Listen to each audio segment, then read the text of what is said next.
Alhamdulillah. Sebelum kita mulai pembelajaran, kita berdoa dulu ya. Berdoa, dimulai. Cukup. Ibu absen dulu. Siapa yang tidak berangkat hari ini? Hadir semua, Bu. Hadir semua ya. Pada pertemuan sebelumnya, kita sudah membahas mengenai pengertian lembaga sosial dan macam-macam lembaga sosial. Hari ini kita akan melanjutkan pelajaran mengenai norma-norma dalam lembaga sosial. Sebelum kita memasuki materi, Ibu akan menyampaikan tujuan pembelajaran kita terlebih dahulu.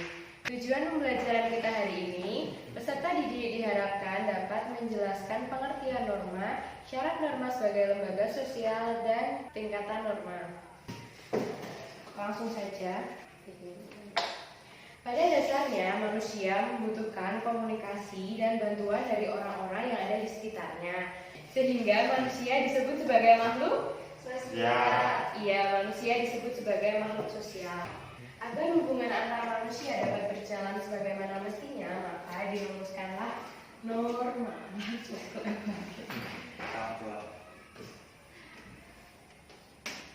Lalu, apakah yang dimaksud dengan norma tersebut? Jadi, norma adalah aturan atau kaidah sebagai pedoman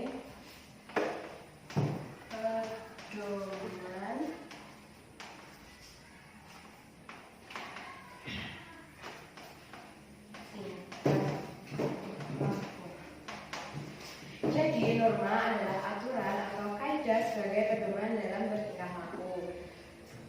Dengan adanya norma, kita jadi mengetahui apa yang kita lakukan itu baik atau buruk, benar atau salah. Pada awalnya, norma dibentuk secara tidak sengaja. Namun, lama-kelamaan norma tersebut dibentuk secara sadar. Contohnya dalam kegiatan ekonomi. Dulu kita mengenal istilah barter. Jadi ketika dulu kita menginginkan sesuatu, kita memperolehnya melalui barter. Namun seiring perkembangan zaman dan perkembangan teknologi, muncullah uang sebagai alat pembayaran. Seperti yang kita ketahui sekarang, ketika kita menginginkan sesuatu, kita membelinya menggunakan uang. Contoh yang lain, adanya tata tertib sekolah. Setiap sekolah pasti memiliki tata tertib. Tata tertib dibuat untuk ditaati oleh seluruh warga sekolah. Dengan adanya tata tertib, maka seluruh kegiatan akan berjalan dengan lancar. Sampai di sini ada yang ingin ditanyakan? Dulu. Ibu dulu ya. Selanjutnya kita akan mempelajari mengenai syarat. Jadi tidak semua norma itu dikatakan sebagai lembaga sosial. Ada beberapa syarat norma dapat dikatakan sebagai lembaga sosial. Yang pertama, sebagian besar masyarakat menerima. Jadi sebagian besar masyarakat menerima keberadaan norma tersebut. Kemudian yang kedua, norma tersebut menjiwai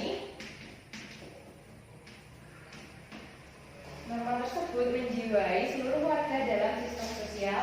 Dan yang ketiga, terdapat sanksi yang mengikat bagi seluruh anggotanya.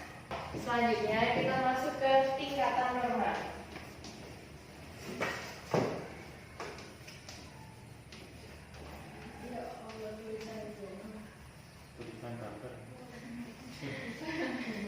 Selanjutnya kita masuk ke tingkatan norma. Tingkatan norma ada 4. Yang pertama ada cara.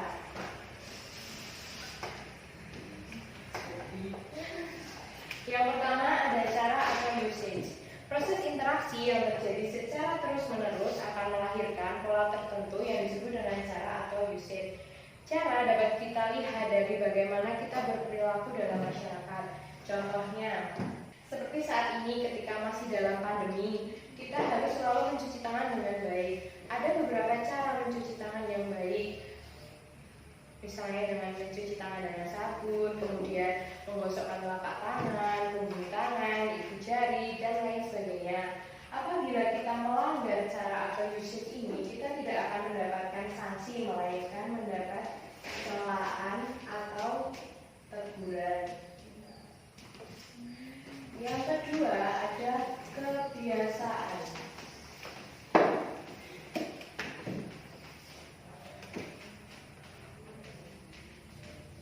Yang kedua ada kebiasaan atau progres. Kebiasaan adalah perbuatan yang dilakukan secara berulang-ulang dengan cara yang sama. Contohnya, setiap kalian ingin berangkat ke sekolah, kalian pasti selalu berpamitan kan sama orang tua kalian. Ketika kalian tidak berpamitan, maka kalian akan ditegur sama orang tua kalian, akan dicari. Nah, itu contoh dari kebiasaan. Apabila kita melanggarnya, kita akan mendapatkan teguran. Yang ketiga ada tata kelakuan atau mores. Kebiasaan itu kemudian diterima sebagai patokan atau norma yang mengatur kita dalam berperilaku. Apabila kita melanggar tata kelakuan, kita akan mendapatkan sanksi. Contohnya, melanggar tata tertib sekolah. Setiap hari Senin itu kan pasti peserta didik itu dihimbau untuk memakai dasi dan topi. Ketika kita tidak memakainya, maka kita akan diberi sanksi. Misal disuruh berdiri di depan, mendapatkan skor, atau sanksi yang lain. Yang terakhir ada adat istiadat. Tata kelakuan tersebut kemudian dibuat untuk mengikat seluruh anggotanya dan apabila melanggar akan dikenai sanksi adat.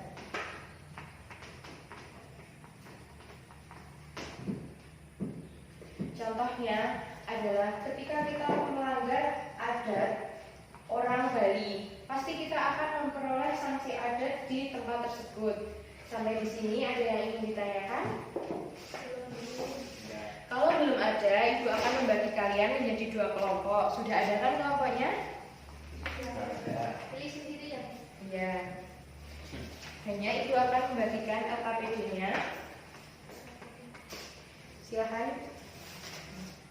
Kemudian silakan ambil gambar yang sesuai dengan materi kalian.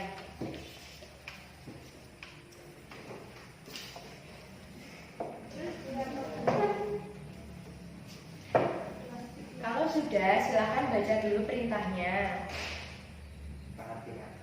Ya, tempelkan gambar di kolom yang ada, kemudian catat pengertian dan sanksi seperti yang sudah Ibu sampaikan tadi. Ibu beri kalian waktu 5 menit untuk berdiskusi. Nanti kalau sudah selesai, silakan dipresentasikan. Mengerti? Selamat mengerjakan. Selamat mengerjakan.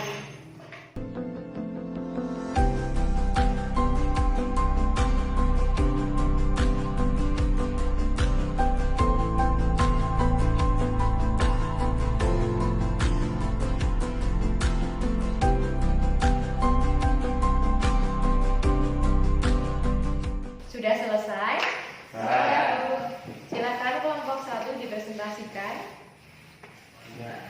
Syarat, proses interaksi yang terus-menerus akan melahirkan pola tertentu yang disebut dengan cara. Cara lebih terlihat pada perbuatan individu dalam masyarakat. Penyimpangan norma ini tidak mendapat hukuman berat, tetapi hanya sekedar celaan atau teguran. Selanjutnya, kebiasaan atau kodway. Kebiasaan adalah perbuatan yang dilakukan secara berulang-ulang dalam bentuk yang sama. Contoh, berpamitan bagi yang melanggar mendapat sanksi berupa teguran. ya, selanjutnya kelompok 2. Tata kelakuan, yaitu kebiasaan itu kemudian diterima sebagai patokan atau norma mengatur kelakuan dalam bertindak, dan jika terjadi penyimpangan maka pelakunya akan dikenai sanksi. Sanksi maksudnya Bu. Iya. Sanksinya kata kecil. Ya, selanjutnya. Terus yang keempat ada istiadat. Kata kelakuan yang semakin kuat mencerminkan kekuatan pola kelakuan masyarakat yang mengikat para anggotanya. Apabila melanggar akan dikenai sanksi adat. Iya, benar sekali. Tepuk tangan dulu dong. Siapa sekali. Baik, Ibu rasa kalian sudah paham mengenai materi kita hari ini. Jadi langsung saja Ibu sampaikan kesimpulan pembelajaran kita. Hari ini kita sudah mempelajari pengertian norma, yaitu norma adalah aturan atau kaidah yang menjadi pedoman dalam bertingkah laku. Selanjutnya, tidak semua norma itu dapat dikatakan sebagai lembaga sosial. Syarat norma sebagai lembaga sosial: yang pertama, sebagian besar masyarakat menerima keberadaan norma tersebut. Kemudian yang kedua, norma tersebut menjiwai seluruh warga dalam sistem sosial. Dan yang terakhir, terdapat sanksi yang mengikat bagi para anggotanya. Kemudian tingkatan norma ada 4. Yang pertama ada cara atau usage, yang kedua kebiasaan atau progress, yang ketiga tata kelakuan atau mores, dan yang terakhir ada adat istiadat atau custom. Sampai di sini ada yang ingin ditanyakan? Kalau belum, sebelum Ibu akhiri, jangan lupa dikerjakan LKS-nya halaman 60. Kalian bisa mencari dari berbagai sumber, bisa dari buku, modul, internet, atau sumber yang lain. Mengerti ya? Marilah kita akhiri pembelajaran kita hari ini dengan berdoa. Berdoa dimulai. Alhamdulillah. Cukup? Sekian materi kita hari ini. Banyak kurang dan lebihnya Ibu mohon maaf. Ibu akhiri. Wassalamualaikum warahmatullahi wabarakatuh. Waalaikumsalam.